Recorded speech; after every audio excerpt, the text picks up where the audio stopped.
حاضرین محترم، آج ہمارے درمیان پاکستان کے ممتاز دانشور، ماہر اقبالیات، تکمیل پاکستان کے دائی جو جہاد مسلسل کر رہے ہیں،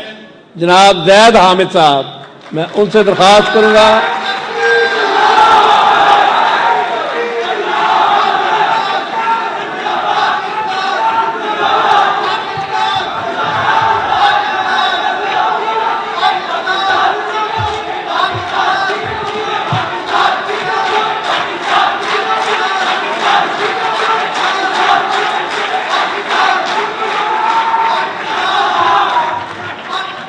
اللہم صلی وسلم مبارک علی سیدنا محمد وعلی آلہ وصحبہ وسلم۔ ہمارے بزرگوں، بھائیوں، بہنوں، بچوں، السلام علیکم ورحمۃ اللہ وبرکاتہ۔ ہم پر ایک قرض ہے، اس پاکستان ملت پر ایک قرض ہے۔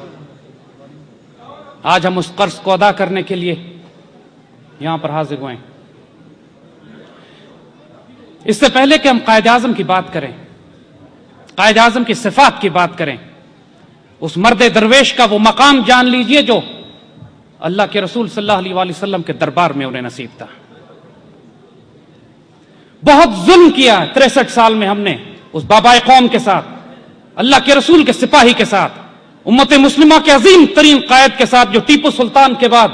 اللہ تعالیٰ نے تحفے کے طور پر امت رسول صلی اللہ علیہ وآلہ وسلم کو دیا تھا۔ ہم 63 سال اس درویش پر بہتان باندھتے آئے ہیں، ہم 63 سال اس پر جھوٹ لگاتے آئے ہیں،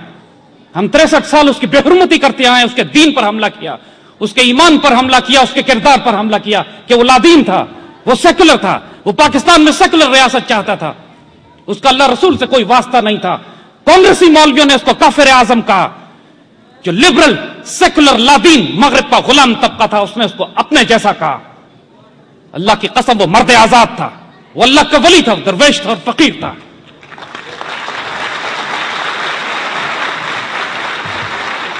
حضرت پیر جماعت علی شاہ رحمۃ اللہ علیہ، ہم نے تاریخ کو اس طرح مسخ کیا ہے کہ جن بزرگوں نے پاکستان کی تعمیر کی، ان کے نام ہم نے تاریخ کی کتابوں سے مٹا دیے ہیں۔ آج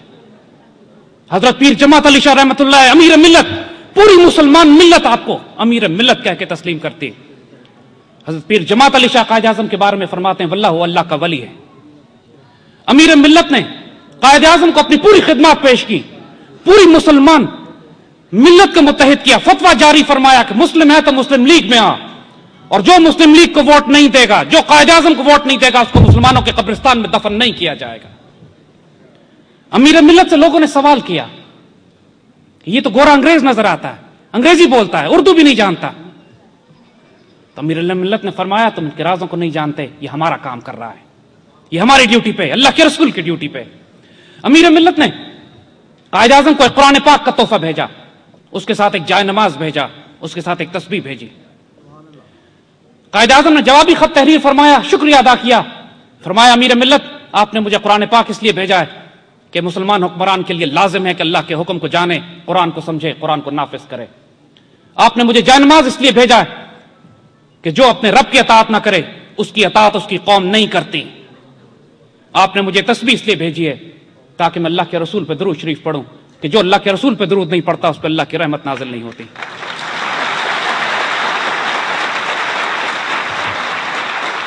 پیر جماعت علی شاہ فرماتے ہیں، جب یہ خط پیر جماعت علی شاہ کو ملا، وہ آپ حیران ہو کے فرماتے ہیں واللہ محمد علی جناح اللہ کا ولی ہے، میرے دل میں اللہ نے یہی باتیں ڈالی تھی، میں نے اس کا کسی سے ذکر نہیں کیا تھا، اس کو کیسے معلوم ہوا کہ میں نے یہ اس نیت سے یہ تحفے اس کو بھیجے۔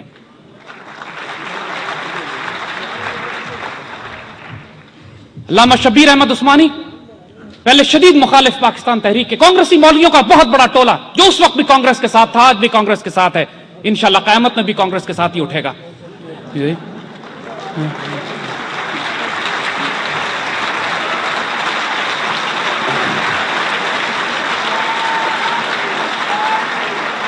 علامہ شبیر احمد عثمانی راتوں رات قائد اعظم کے عاشق بن جاتے ہیں، راتوں رات قائد اعظم کے خادم بن جاتے ہیں۔ قائد اعظم نے ان کو یہ سعادت بخشی کہ پاکستان کا پرچم بلند کریں، ان کو یہ سعادت دی کہ اپنی نماز جنازہ پڑھائیں۔ علامہ شبیر احمد عثمانی سے جب یہ پوچھا گیا کہ راتوں رات آپ تبدیل کیسے ہو گئے؟ فرمایا میں بھی قائد اعظم کا مخالف تھا،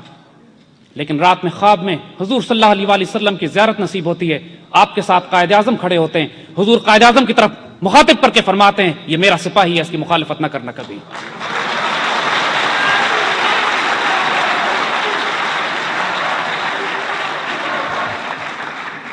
یہ وہ قائد اعظم جن کو پورے ہندوستان میں سے سلیکٹ کرنے والا وجود مرد قلندر وقت کا درویش علامہ محمد اقبال رحمۃ اللہ علیہ، علامہ اقبال سے پوچھا گیا کہ آپ نے اس وجود کو کیوں سلیکٹ کیا؟ فرماتے ہیں ہی از انکرپٹیبل انپرچیزبل، نہ یہ خیانت کرے گا نہ بکے گا کبھی۔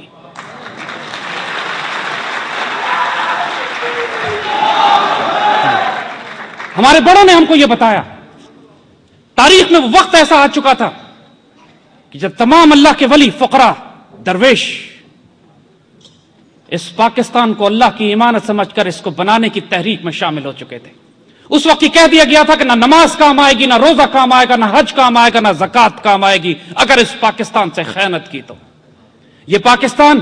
یہ پرچم ستارہ و ہلال، یہ رہبر ترقی و کمال، یہ ترجمان ماضی بھی تھا ہمارا، یہ جان استقبال بھی تھا، اور اس پر سایہ خدا ذوالجلال بھی تھا۔ یہ وہ پاکستان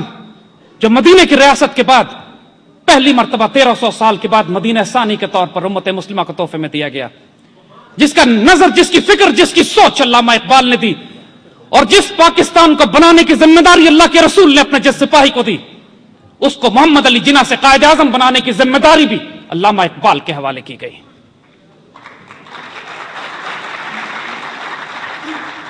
جو یہ سمجھتا ہے کہ قائد اعظم کو علامہ اقبال سے الگ کر کے سمجھ سکے، وہ اس امت کے ساتھ خیانت کرتا ہے۔ 1940 کے جلسے کے بعد اسی لاہور میں جب وہ تکمیل پاکستان کا جلسہ کیا جاتا ہے، قائد اعظم سب سے پہلے علامہ اقبال رحمۃ اللہ علیہ کے مقام پر پہنچتے ہیں اور اپنے سیکرٹری مطلوب الحسن سید صاحب کو مخاطب کر کے کہتے ہیں کہ آج علامہ اقبال کتنے خوش ہوتے کہ میں نے وہی سب کچھ کیا جس کا آپ نے مجھے حکم دیا تھا۔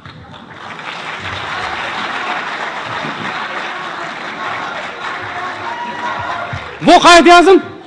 جب انتقال ہونے لگتا ہے، یعنی اس سے پہلے ذرا سمجھیے، اللہ کی قسم اس میں کوئی جھوٹ نہیں ہے کہ خلافت راشدہ کا جو ماڈل ہم اپنے ذہن میں، اپنی فکر، اپنی تاریخ میں دیکھتے ہیں، حضرت عمر بن عبدالعزیز کا وہ ماڈل کہ پہلے ایسے شہزادے کے جس بازار سے گزر جائیں طویل عرصے تک لوگ یہ بتاتے تھے کہ یہاں سے عمر بن عبدالعزیز گزرے ہیں کہ اس شہزادے نے جو خوشبو لگائی ہوتی تھی پورا بازار معطر ہوتا تھا اس سے۔ اس کے بعد جب وہ خلیفہ، جب وہ درویش خلیفہ بنتا ہے، اس کے بعد حال یہ ہوتا ہے کہ اس کے پاس کھانے کی روٹی نہیں ہوتی۔ یہی محمد علی جناح جب 1920 کی دہائی میں شادی کرتے ہیں تو اپنی بیوی کو لے کے مالابار ہلز جاتے ہیں اور صرف اپنے گھر کے غسل خانوں کی تعمیر پر 50,000 روپیہ اس وقت کا خرچ کرتے ہیں۔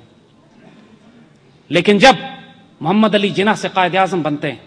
اس مملکت خداداد، اس مدینہ ثانی، اس پاکستان کے گورنر جنرل بنتے ہیں، اس وقت ان کے ڈاکٹر 1.5 روپے کا موزہ آپ کو پیش کرتے ہیں، آپ یہ کہہ کے رد کر دیتے ہیں کہ غریب ملک کے، مسلمان ملک کے سربراہ کو زیب نہیں دیتا کہ اتنا مہنگا موزہ پہنے۔